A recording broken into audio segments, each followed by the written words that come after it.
deploy PHP មួយ database ដំបូងត្រូវ clone code ពីឆាមកសិន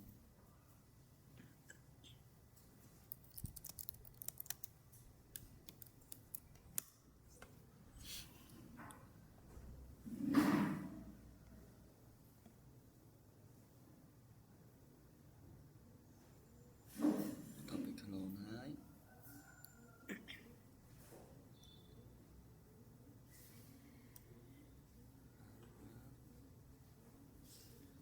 ចឹងក្នុងនេះត្រូវបង្កើត file ទៀតឈ្មោះថា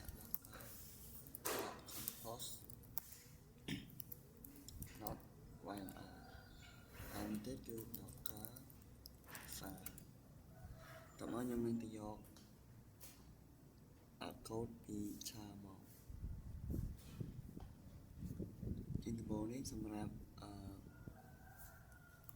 docker compose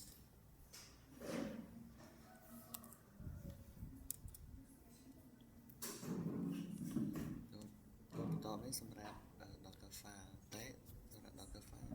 file របស់សារៈសិក្សា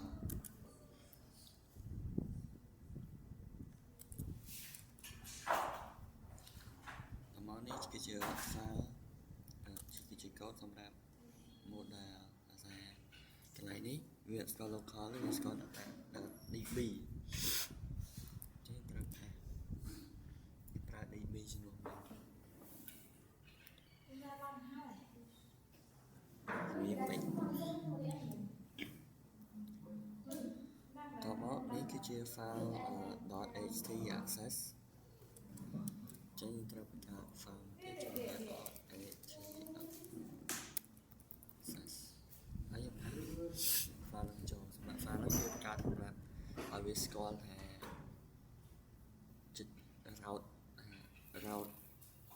ចិត្តទៅវាចិត្តទៅ user វាដើរ route ឲ្យវាស្គាល់ route តមកភាសានៅក្នុងនេះយើងប្រើនៅក្នុង src អញ្ចឹងបើយើងចង់ប្រើនៅក្នុង src យើងលើកពី src នឹងចាhost ដោយសារ port ខ្ញុំ code ជាងត្រូវដាក់ link ដល់សម្រាប់ code ដូចជាអស់ហើយអញ្ចឹងដល់ពេលយើង host វាចូល docker អញ្ចឹងត្រូវឲ្យ docker compose ហើយដាក់ app.d ទៅវាឃើញបែបណាវា download មកអញ្ចឹង docker មិនបាននេះគឺជា port ដែលខ្ញុំដាក់នេះអញ្ចឹងពេលចុចទៅវានឹងចូល PHP ជា interface យើងមើលឃើញពី database port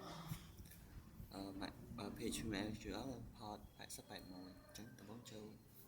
8081សិនហើយយើងវាយpassword user password មិនសេ password ខុសហើយយើង copy មកខុសតមកយើងដាក់សាមញ្ញ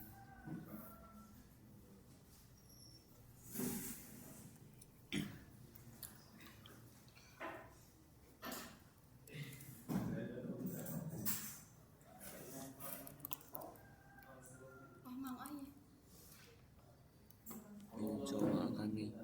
ហើយចូលមកក្រោតយើងមាន user ហើយចេញមកចាំឲ្យ import បន្ថែមទេតោះមកយើងចូលទៅក្នុង port 88នេះគឺជា interface យើងមើលឃើញ welcome to PHP ហើយនឹងអាចចូល user បានអញ្ចឹងសម្រាប់ការ demo ខ្ញុំអស់តែប៉ុណ្្នឹងអរគុណជ្រុលសម្រាប់ការមើល